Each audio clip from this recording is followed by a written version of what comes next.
All right, let's create a roof for this temple. So let's go up to our poly modeling shelf. Let's bring in another cylinder. I'm going to drag this cylinder out. Actually, let me undo that. I'm going to just lift it up and I'm going to scale it down. Zoom in a little bit so we can see.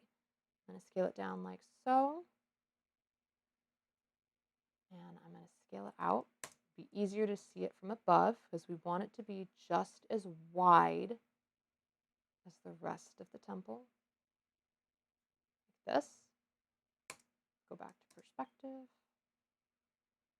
Push that down. Pull that up.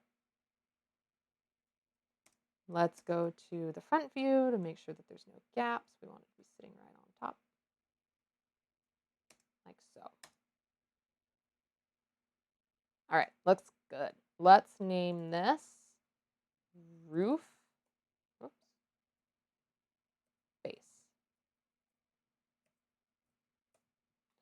Okay, now let's give it a dome on top. So let's go up to the poly modeling shelf. Let's grab a sphere.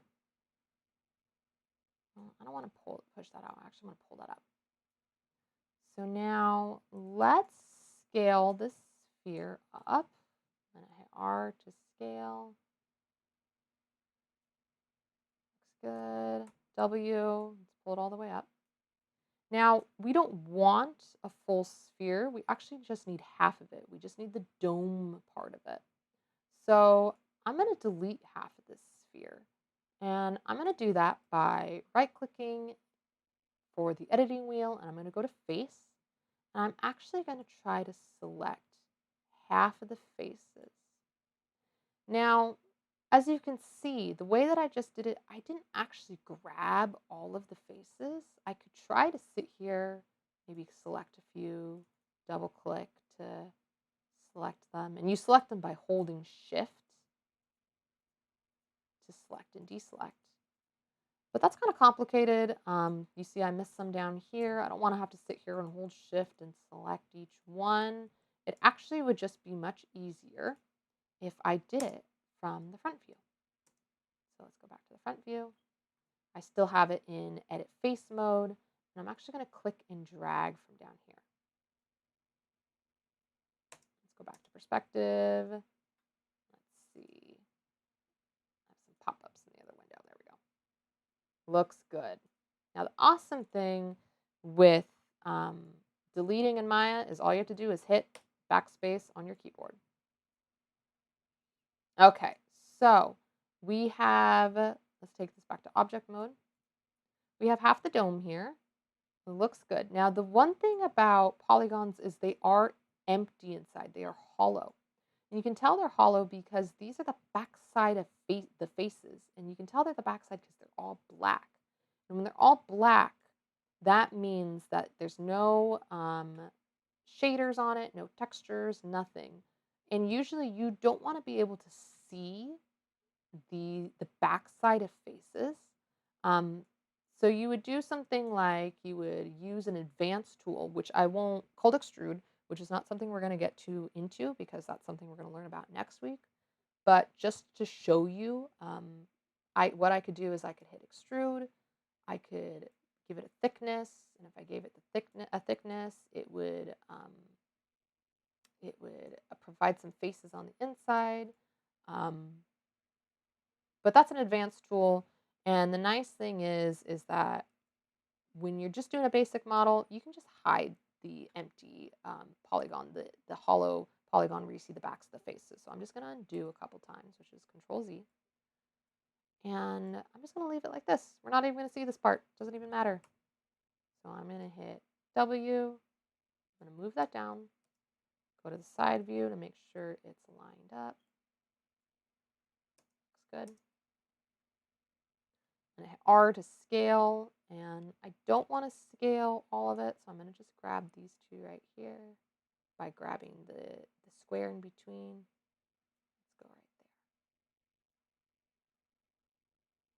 Looks good.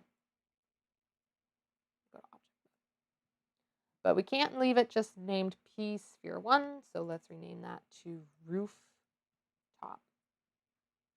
And let's group it.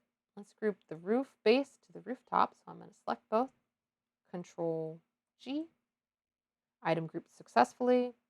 The pivot's now down here, which I'm not a fan of. So let's go back to modify, center pivot. That looks good. Now we have our roof, we have our columns, and we have our base. Now we're finished with the modeling, but for organization's sake, we want to have the base on one layer, the column on another layer, and the roof on another layer. Let me just name this roof, the group. I'm going to name the group roof really quick. And how you can do that is you can select the roof group over in the outliner, and you can go down to the layer editor.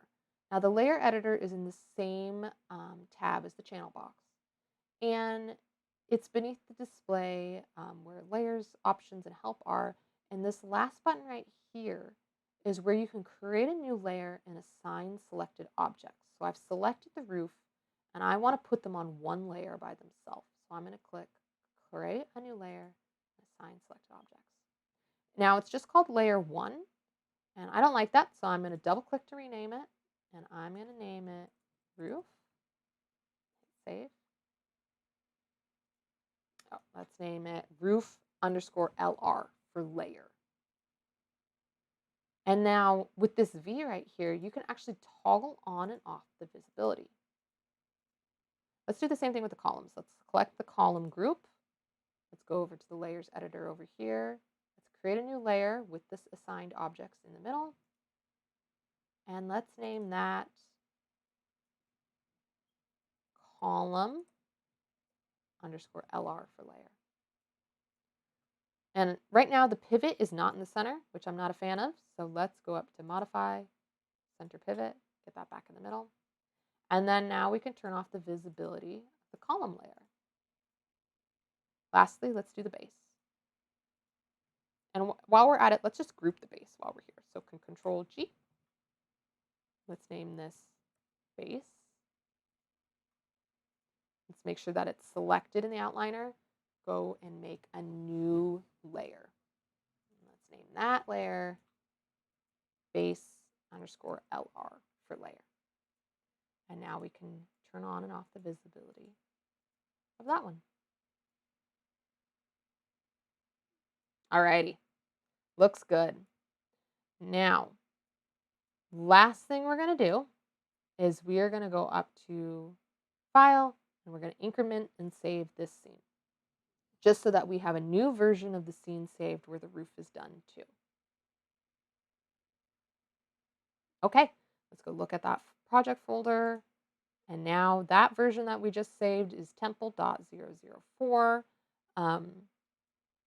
Looks good. And I think we're done with this project. So now submitting. You are not going to be submitting any one of these MB files as your project. I don't want a MB file outside of its project folder. What you're going to do is you're going to go out to your project folder all the way out. You're going to right click on that project folder, compress to zip file, and your submission for this project is going to be the zipped version of your project folder that has all of your incremented scenes inside. All right, that's it.